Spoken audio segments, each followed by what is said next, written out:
Assalamualaikum warahmatullahi wabarakatuh. Perkenalkan, nama saya Mitri Sustika dari kelas 2C, NPM C1C022154.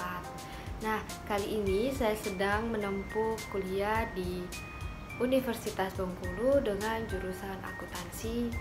Nah, pada semester 2 kali ini saya mendapatkan mata kuliah pengantar bisnis yang diampu oleh Bapak M. Iqbal Yasir Daulay, SE MBA, yang dimana sebagai tugas akhirnya kami dianjurkan untuk membuat video penjelasan kembali materi yang paling menarik yang pernah kami pelajari di semester ini.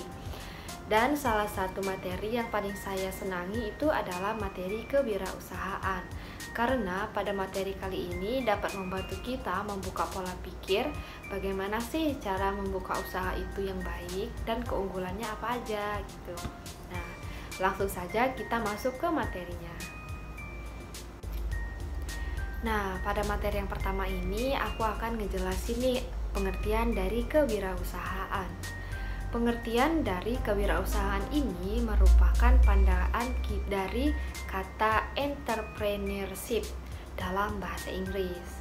Kata entrepreneurship sendiri sebenarnya berasal dari bahasa Perancis nih, yaitu entreprendre, yang berarti petualangan, pencipta, dan pengelola usaha. Nah, tujuannya dari kewirausahaan ini yaitu pertama menambah jumlah wirausahaan dengan kualitas bagus. Ya, dengan kualitas bagus, dengan berkualitasnya barang atau produk yang kita pasarkan itu akan menguntungkan dan menambahkan jumlah wirausahawan yang berkualitas baik. Nah, yang selanjutnya adalah melakukan sosialisasi tentang wirausaha kepada masyarakat. Dengan melakukannya sosialisasi ini kepada masyarakat, kita dapat membuat banyaknya peluang masyarakat ini dalam mengembangkan bisnis-bisnis mereka, walaupun itu hanya bisnis kecil. Selanjutnya adalah membentuk sikap dan semangat kewirausahaan. Sebagai seseorang yang akan membuka sebuah usaha, kita harus memiliki semangat dan sikap sebagai pengusahawan besar. Contohnya itu adalah tidak pantang menyerah dan percaya diri. Selanjutnya adalah meningkatkan kesejahteraan masyarakat. Seperti yang saya bilang tadi, dengan menambahnya wirausahawan dengan kualitas yang bagus, itu akan meningkatkan pemasukan yang terjadi di dalam rumah tangga mereka, yaitu meningkatkan kesejahteraan masyarakat. Nah, yang terakhir itu adalah membuka lapangan kerja baru. Nah, di sini mungkin banyak nih yang takut-takut untuk membuka perusahaan atau mohon maaf, bukan perusahaan tapi usaha. Ingin membuka usaha dari kecil-kecilan tapi takut. Nah, dengan kita belajarnya materi kali ini, kita akan membuka lapangan kerja baru bagi masyarakat karena kita telah memiliki pola pikir nih atau pikiran yang baik tentang kewirausahaan. Nah, sebelum membuka suatu usaha, kita harus tahu nih karakteristik dari kewirausahaan itu apa aja. Nah, yang pertama itu adalah suka terhadap tantangan. Suka terhadap tantangan itu dapat meningkatkan kreativitas kita nih. Karena kita merasa tertantang, jadi kita akan selalu memperbaiki produk-produk kita, selalu diperbarui agar menghasilkan suatu kualitas yang baik. Yang kedua itu adalah resiko bukan faktor yang paling dipertimbangkan dalam melakukan. Nah, maksudnya di sini adalah setiap kegiatan yang kita lakukan pasti memiliki resiko.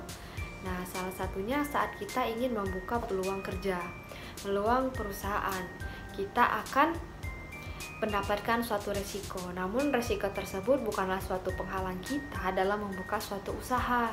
Kita dapat menjadikan resiko tersebut sebagai acuan kita untuk di masa yang akan datang. Jadi jangan takut terhadap resiko. Selanjutnya adalah percaya terhadap diri sendiri.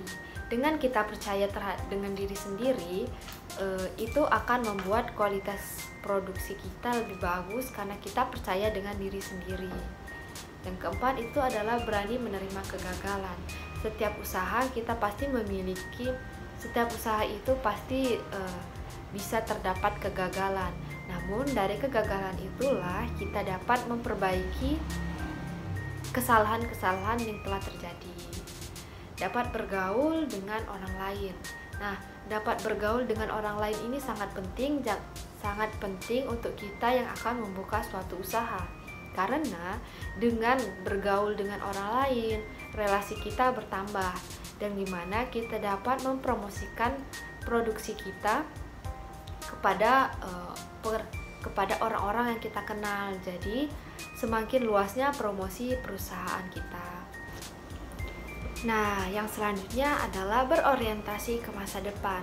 Maksudnya di sini adalah berorientasi ke masa depan, yaitu kita melihat perkembangan zaman agar produk kita itu juga tidak ketinggalan zaman dan tetap mengikuti perkembangan zaman yang dimana banyak diminati oleh kalangan-kalangan baik dari remaja hingga orang tua.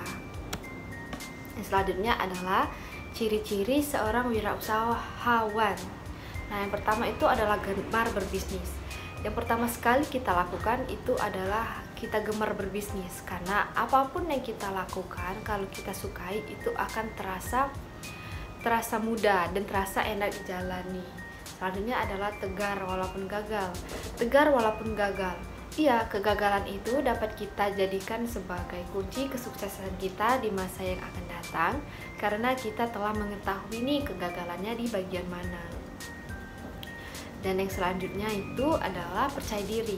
Kalau kita percaya kepada diri sendiri, otomatis apapun yang kita lakukan itu akan menjadi baik. Tapi kalau kita tidak percaya diri, itu kualitas dari diri kita sendiri akan menurun.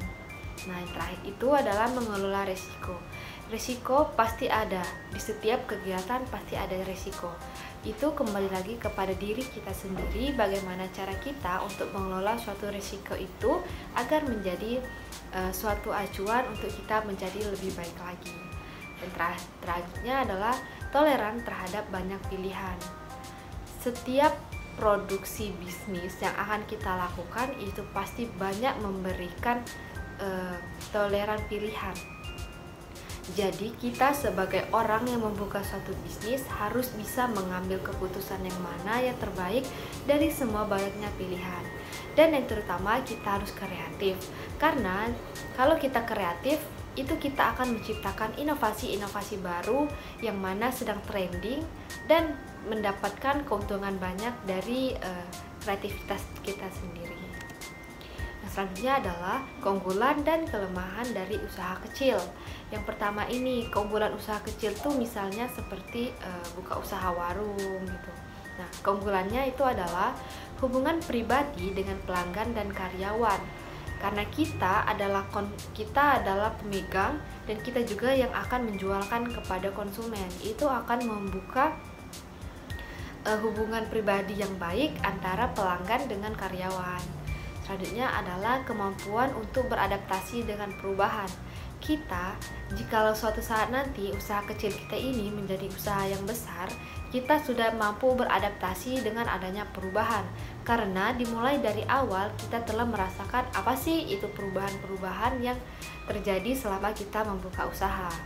Nah, yang terakhir adalah kemandirian.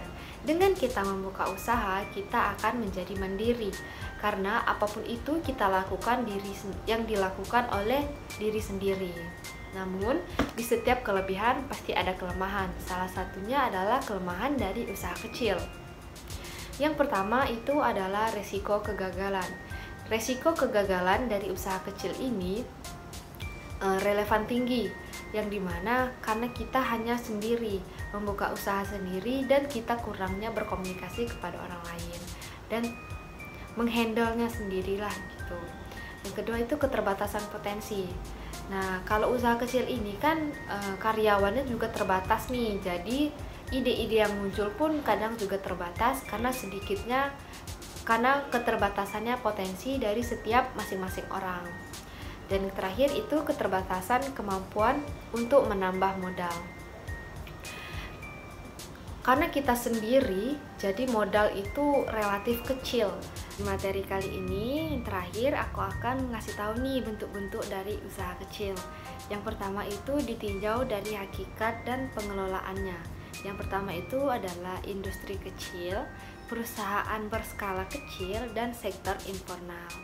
Nah, yang ditinjau dari bentuknya itu adalah usaha perdagangan, usaha pertanian, usaha industri, dan usaha jasa.